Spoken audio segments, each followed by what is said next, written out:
Let's say you won $200,000 on a lottery ticket.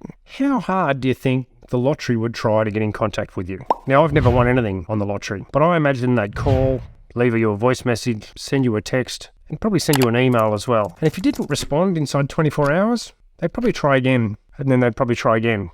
Now, let's imagine we have a simple conversation that might be worth $200,000 to a prospect. All they need to do is have a chat with us and then potentially change vendors. Why is it that most sellers will call once and send a single email and think that they've done their job? The $200,000 is worth exactly the same in both scenarios. Yet the belief is that one $200,000 phone call is welcomed and the other is unwelcome. Does that sound crazy to you? It sounds crazy to me. Welcome to the Best of Sales Skills podcast. I'm Mark McGuinness, and thank you for listening. This podcast is designed to share actionable sales tips to help you start more conversations with your prospects and then close more deals. So let's get into it.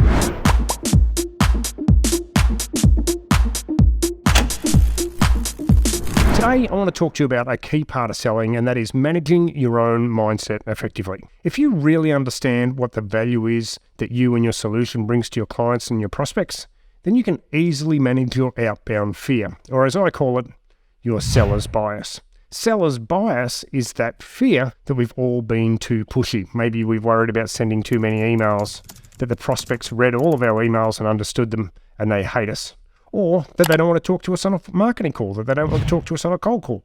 They think that we're just going to be a pest. Seller's bias is also the fear that stops you from calling at 9 o'clock in the morning because you think they're probably doing something more important right now. Or it might stop you from calling at 12 noon because, they might be getting ready for lunch. Or it stops you from calling twice in 2 days, or maybe even twice in 1 day because you think you're being too pushy. You see, we naturally focus on the negative. Humans have a negativity bias. It's completely natural.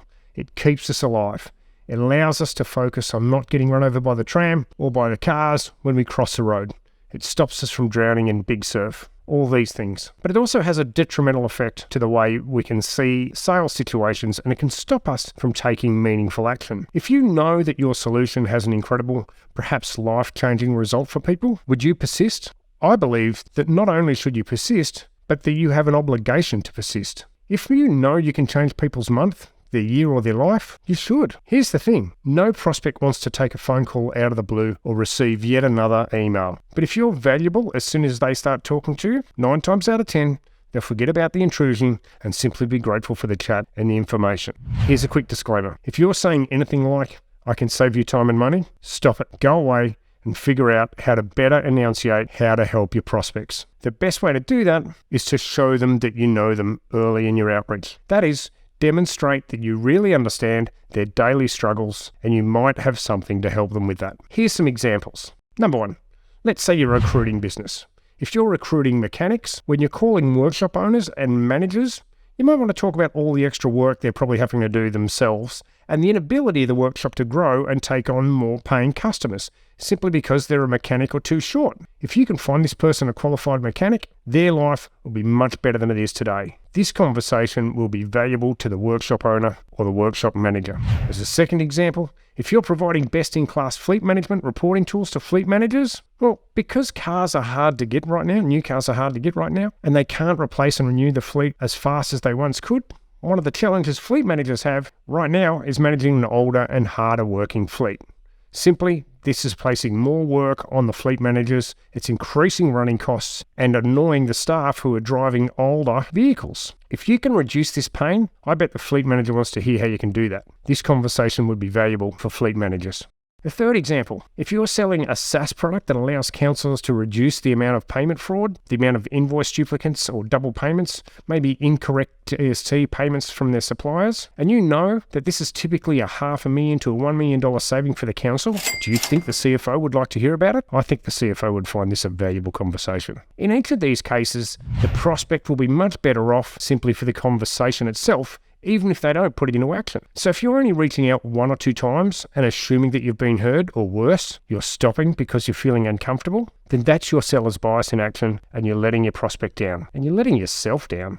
At the end of this podcast, go and have a strong look now at how you're structuring your outreach right now. Are you using a true multi-channel outreach on every touch? I don't mean sending an email on one day and then 2 days later making a call. That's not multi-channeling. That's sporadic outreach. That's prospecting all over the place. Instead, call, voicemail, text, email, all within 2 minutes. Then repeat a variation of this 3 or 4 times, maybe once a day or once every 2 days. Add in a LinkedIn message, a video or an audio message.